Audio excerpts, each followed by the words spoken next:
alhamdulillahi sant ñeel na yàlla borom mbindeef dellu julli ci yeneen bi njëkk ci leeram alhamdulillahi sant ñeel na yàlla borom mbindeef dellu julli ci yeneen bi njëkk ci leeram. A'oudhu billahi minash shaitanir rajim. Bismillahir rahmanir rahim. Nous rendons grâce à Allah subhanahu wa ta'ala et prions sur son prophète Sayyidina Muhammad sallallahu alayhi wa sallam. Nous remercions notre guide Maulaya Cheikh Ahmed Tidjani Chérif et lui prions de nous accepter comme disciples pour toujours. Nous renouvelons notre allégeance auprès de notre maître et guide spirituel Ya Maulaya Seydi Mohamed El Cheikh. Bienvenue dans votre émission Éducation à domicile de nos enfants. Aujourd'hui, nous allons développer le thème à savoir comment intervenir au cas de dispute entre deux enfants.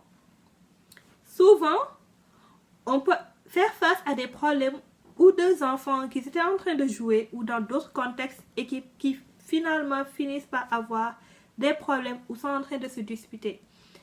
Et un petit acte ou de petits gestes peuvent aider à vraiment résoudre ces problèmes entre enfants de manière juste. Parce qu'il faut savoir, quand on réagit avec les enfants, il faut toujours le faire avec justesse. Parce qu'au cas où on tranche entre deux enfants et que on n'a pas tranché de manière juste, il faut savoir que les enfants ont une mémoire et ils peuvent garder cela jusqu'à même devenir grands. Et ceux-ci peuvent avoir même des répercussions sur eux, sur leur manière de voir les choses ou sur vraiment, même sur leur relation avec le monde. Surtout si c'est des actions qui se répètent plusieurs fois durant leur enfance. Parce qu'ils vont garder ça comme injustice et ils ne vont pas avoir assez de force pour vraiment contrecarrer cela. Donc c'est important et c'est nécessaire que quand on agit entre deux enfants, qu'on le fasse de manière vraiment juste. Parce que, disons si c'est des enfants de la même famille, ces genres de comportements ou de réactions peuvent même finir à créer une situation de rivalité ou de la jalousie entre frères et sœurs ou entre frères ou entre sœurs de la même famille. Parce qu'ils vont voir que souvent, on se comporte des fois de manière injuste envers elle ou envers lui par rapport à sa sœur ou à son frère. Ce qui fait que cet enfant-là va garder dans la tête qu'il y a toujours des comportements injustes à son égard. Et si c'est des enfants qui habitent dans le même voisinage, des fois, ces petits problèmes entre enfants peuvent même aller jusqu'à créer des problèmes entre les familles, entre les voisins. On voit souvent des voisins qui finissent par ne plus se parler et pourtant le problème d'origine était venu des enfants. Pourtant, on peut faire de petits gestes qui peuvent résoudre facilement, de manière juste, ces petits problèmes-là. Ceci dit, par exemple, je vous donne on voit des parents, par exemple, ils ont des préjugés sur leurs enfants, ce qui est à éviter. Même s'il y a des faits et des actes qui se répètent, qui font des fois naturellement que les parents ont des préjugés sur leurs enfants. Ils vont avoir tendance à tout le temps considérer un enfant comme l'enfant qui fait tout le temps les problèmes, l'enfant qui est terrible. Et peut-être il y a un autre enfant, ils vont se dire, oh, ça c'est l'enfant sage. Ce qui fait que quand il va y avoir des problèmes entre ces deux enfants-là, automatiquement, ils vont porter la responsabilité sur l'enfant qui est étiqueté en tant qu'étant un enfant terrible. Et pourtant, des fois, c'est pas peut-être toujours le cas que même si l'enfant est terrible, qu'il est toujours responsable de ce qui se passe.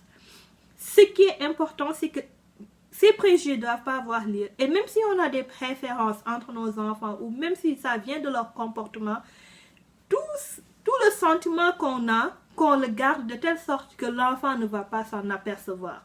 Et il est toujours important de toujours suivre ces étapes-là à chaque fois qu'il y a des disputes entre enfants. La première étape consiste à, quand il y a des problèmes entre des enfants et que vous les voyez en train de se disputer, la première chose c'est de les séparer. Quand on les sépare, on les met dans deux coins différents.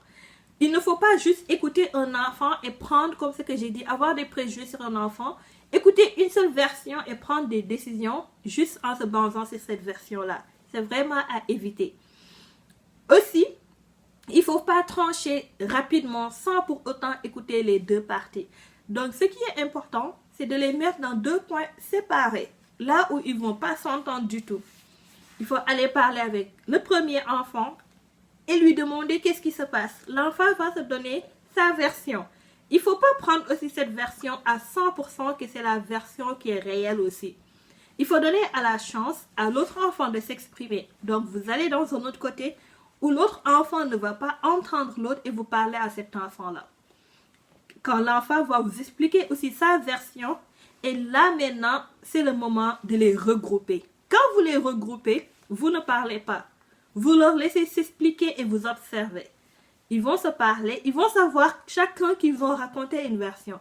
Maintenant que vous êtes présents et qu'ils sont présents et qu'ils savent qu'ils vont parler entre eux, déjà s'il y a eu un enfant qui n'a pas dit la vérité, le fait que tout le monde s'est regroupé et le fait qu'ils sachent déjà que vous avez parlé à l'autre va faire que la situation va être comme sur lui et il risque de dire la vérité telle que ça s'est passé. Parce que quand il va répéter la même chose qu'il vous a dit et qui n'est pas vrai, l'autre enfant va le démentir.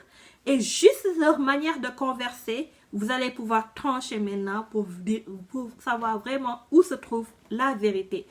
Parce qu'en les séparant, chacun va parler de son côté. Et quand vous allez les regrouper maintenant, là, ils seront face à leurs problèmes et ils vont savoir qu'ils n'ont plus le choix de dire la vérité parce qu'ils vont se parler. Chacun va essayer de redire la même chose, mais s'il y a eu une version qui était fausse, l'autre enfant va démentir. Et le fait qu'ils vont se disputer et tout ça, ils vont s'expliquer, vous allez vous rendre compte vraiment de finalement, c'était quoi le problème. Et c'est en ce moment-là que vous allez trancher. Et en tranchant, il faut toujours dire à l'enfant qui est coupable de s'excuser auprès de l'autre enfant. Il faut vraiment apprendre aux enfants de s'excuser, surtout quand ils ont tort. Donc, l'autre enfant va s'excuser auprès de l'autre enfant et en retour, vous allez demander à l'autre enfant de pardonner. Donc, au même moment, vous apprenez à l'enfant que quand on a tort, on doit s'excuser, on ne doit pas être orgueilleux, on ne doit pas avoir du mal à demander pardon, mais en même temps, vous apprenez à l'autre enfant la valeur du pardon. Donc, souvent, quand on fait ça, les enfants se réconcilient sur le champ. Du moment que l'autre sent qu'on lui a demandé pardon, et du moment que l'autre voit que l'enfant lui a pardonné, vous allez voir sur le champ, c'est des enfants, ils ont une partie d'innocence, le problème va se résoudre facilement. Donc, à chaque fois qu'il y a deux enfants qui ont des problèmes, d'où ça peut venir, que ce soit ils étaient en train de jouer, ils étaient en train de regarder la télé, ou quoi que ce soit, n'ayez pas de préjugés entre les enfants. N'ayez pas de jugement, ne tranchez pas d'avance sans pour autant donner à l'occasion aux deux personnes de s'excuser, de s'expliquer, mais aussi après leur explication, mettez-les toujours ensemble pour se parler en votre présence. Votre présence et leur dispute va permettre vraiment de trouver la vérité de la chose, va permettre de les réconcilier, va les apprendre des valeurs et va résoudre le problème sans pour autant que ça puisse créer de la jalousie, sans pour autant que ça puisse s'aggraver jusqu'à ce que des familles aient des problèmes ou sans pour autant que ça puisse s'aggraver jusqu'à avoir un bagarre ou même jusqu'à ce que les voisins s'en mêlent. Donc, si un adulte est présent entre deux enfants qui se disputent, voici la manière à utiliser pour résoudre facilement le problème en apprenant des valeurs aux enfants. Merci de nous avoir suivis. On vous donne rendez-vous prochainement. Assalamu alaikum wa rahmatullahi ta'ala wa barakatuh. Alhamdulillahi sant ñeel na Yàlla